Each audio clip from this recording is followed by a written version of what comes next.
el asambleísta Henry Conf.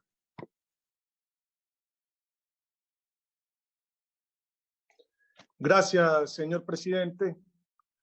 Queridos ecuatorianos, mis condolencias a los familiares de las víctimas del COVID y les deseo un feliz día del trabajo, en especial a todos aquellos que están en la primera línea, doctores, enfermeras, los que atienden los servicios básicos, los transportistas, los agricultores, los ganaderos, todos aquellos que salen a trabajar para permitirnos a muchos quedarnos en casa. Señor presidente y señores legisladores, buenos días. Les comparto que hace un tiempo atrás he recibido múltiples llamadas de todas partes del país pidiéndome que la Asamblea Nacional presione al gobierno para que las instituciones del Estado, llámese ministerios, secretarías, etcétera, transparenten su gasto en tiempo real. Pero a raíz de estos dos proyectos presentados por el gobierno con carácter económico urgente, las llamadas que he recibido son para pedirme además un planteamiento puntual. Que se transparente y se publique en todo el país el nombre del asambleísta con su respectiva foto, el nombre del líder y del partido político al cual se pertenece, el distrito y la provincia que representa, si su voto es a favor de más impuestos. Esto con el objetivo de saber si representa al pueblo o al gobierno, si lucha por mantener los empleos para el pueblo o si lucha para incrementar los impuestos para el gobierno. Yo me sumo a esta propuesta que me han hecho. Y ojalá que esto pare la politiquería.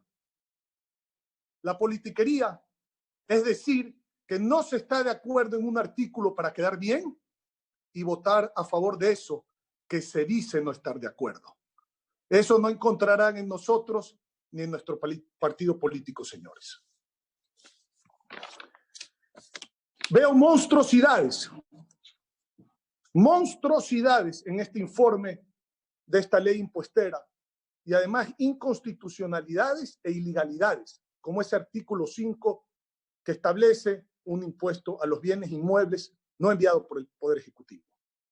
La Asamblea Nacional no puede crear impuestos, no puede tener dos impuestos en un solo artículo que son completamente distintos y no se pueden incluir por error cosas no tratadas ni votadas en una comisión para pasar eso como informe al Pleno. ¿Qué intenciones hay? Ya vimos intervenciones en ese sentido de algunos de los asambleístas, tratando de confundir nuevamente al pueblo, diciendo que esto no es lo que es. Y de ahí que tiene que parar la politiquería. El Ecuador va al revés que el resto de las naciones del mundo. Todos los países trabajan desde el gobierno para salvar al pueblo. Aquí se trabaja desde el gobierno para que el pueblo lo salve. ¿Hasta cuándo? El argumento de que esta ley es para tratar la emergencia social y sanitaria, señores, que acosa al país en este momento, es decir, que ahonda aún más la crisis ya existente, porque el país ya tenía una crisis económica terrible, y ahonda esta crisis, esta emergencia sanitaria, la presencia de esta pandemia. Decir que existen argumentos para tratar la emergencia con esta ley es falso. Repito, es falso y muy fácil de comprobar. Primero, porque el problema coyuntural necesita de liquidez inmediata, que solo puede llegar hoy a través de dinero del financiamiento del exterior, dígase bilaterales, multilaterales, etcétera. Y o a través de una emisión de crédito de abono tributario que sea conveniente para el gobierno y para las empresas y para los trabajadores de aquellas empresas. Ya más adelante me voy a referir a esto porque parece que aún no se entiende, por más que se ha propuesto en múltiples ocasiones. Pero no de una programación a 9 meses, de una supuesta recaudación, imposible en términos reales porque no hay liquidez, pero que de darse de pucho en pucho no resuelve nada, porque se muere la gente antes de que llegue el dinero para salvarnos.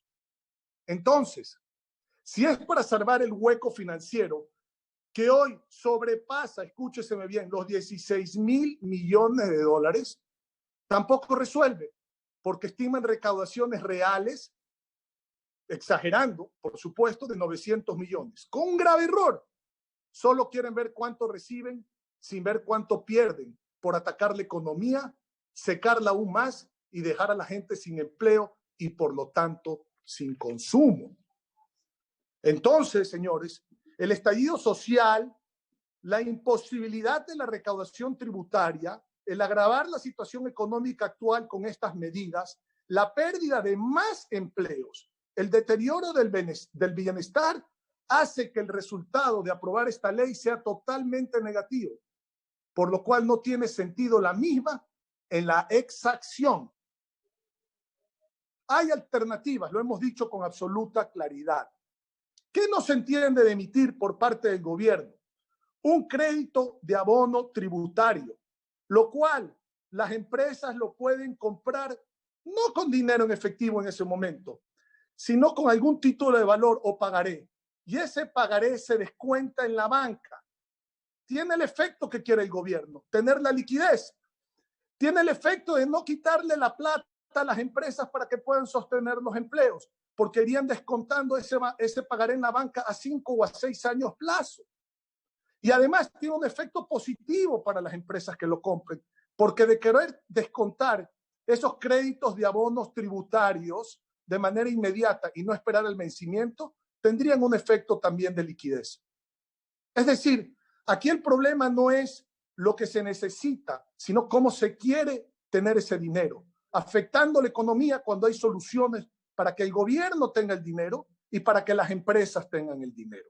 Entonces ya no hablemos más de impuestos, ya no hablemos más de tributos, hay soluciones de liquidez para el sector productivo para que mantenga los empleos y para el gobierno para que pueda capear esta crisis por la emergencia.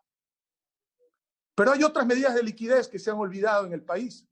¿Por qué no se reorienta el presupuesto general del Estado única y exclusivamente a la emergencia en este momento? Hay que reestructurar la deuda externa.